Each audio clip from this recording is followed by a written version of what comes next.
Halo teman-teman semua, shalom. Perkenalkan, nama saya Karl Kerleli.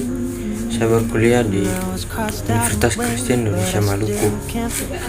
Sini saya akan membahas tugas kuliah mengenai dengan kerangka kerja dan juga paradigma interaksi. Kerangka kerja dan paradigma interaksi. Ini adalah sebuah struktur yang digunakan untuk mengkonseptualisasikan suatu sistem.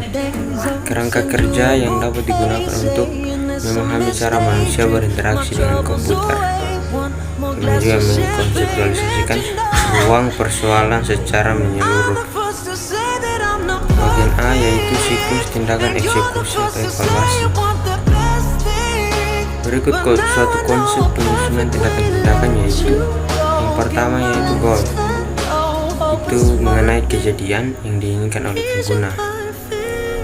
Kemudian eksekusi, melakukan eksekusi atas suatu tindakan dalam dunia nyata. Dalam dunia nyata, tempat di mana pengguna dapat mengeksekusi suatu tindakan dengan memanipulasi objek. Kemudian yang keempat, validasi pengguna atas suatu tindakan dan membandingkan dengan goal yang ditetapkan sebelumnya.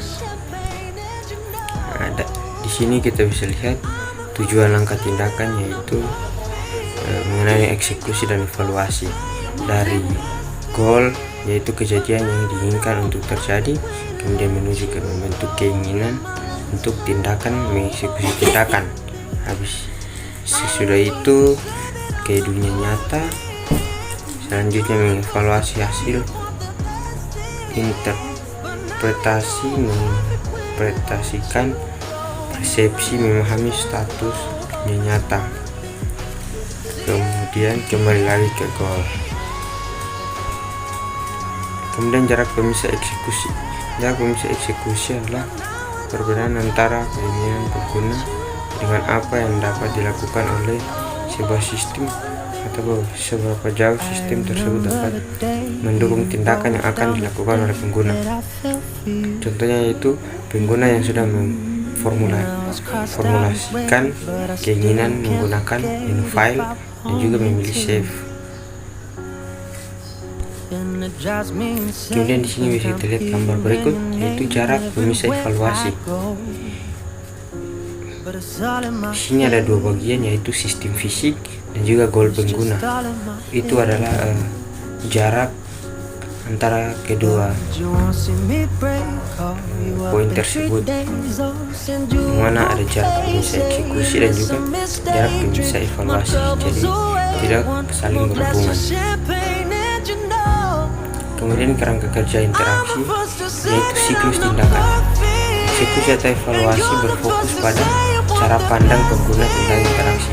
Di sini ada beberapa komponen utama yaitu sistem S menggunakan bahasa mesin, kemudian pengguna atau P menggunakan bahasa tugas, kemudian masukan M menggunakan bahasa masukan, kemudian yang terakhir keluaran K menggunakan bahasa keluaran. Kemudian fase siklus pada siklus interaksi. Yang pertama yaitu artikulasi. Pengguna memformulasikan sebuah goal yang kemudian dinyatakan dalam bahasa masukan. Kemudian kedua, pengerjaan, yaitu bahasa masukan diterjemahkan ke dalam bahasa mesin, kemudian dikerjakan oleh sistem. Kemudian yang terakhir yaitu penyajian, yaitu sistem menyajikan hasil operasi yang menggunakan bahasa mesin juga menggunakan bahasa keluaran. Berikut ini gambar yaitu mengenai dengan penyajian dan juga observasi. Jadi kita bisa lihat gambar tersebut dari S menuju ke K dan juga menuju ke P dan seterusnya, yaitu pengerjaan dan juga artikulasi, jadi mereka saling berhubungan. Kemudian yaitu fase evaluasi pada siklus interaksi, berisi langkah untuk observasi dan artikulasi, atau pengguna mengartikan hasil yang muncul di layar dan mencocokkannya dengan goal semula dan mencocokkan dengan bahasa tugas pada atribut psikologis dengan bahasa masukan. Yaitu jika perancangan ingin membangun sistem yang mudah, perancang harus memahami bagaimana pengguna melihat sesuatu, kemudian melihat dunia dengan kacamata pengguna. Kemudian juga perancang memahami apa yang dirasakan pengguna ketika menggunakan program rancangan. Kemudian di sini fase evaluasi pada siklus interaksi, berisi langkah untuk observasi dan artikulasi, atau pengguna mengartikan hasil yang muncul di layar dan mencocokkannya dengan goal semula dan mencocokkan dengan bahasa tugas pada atribut psikologis dengan bahasa masukan.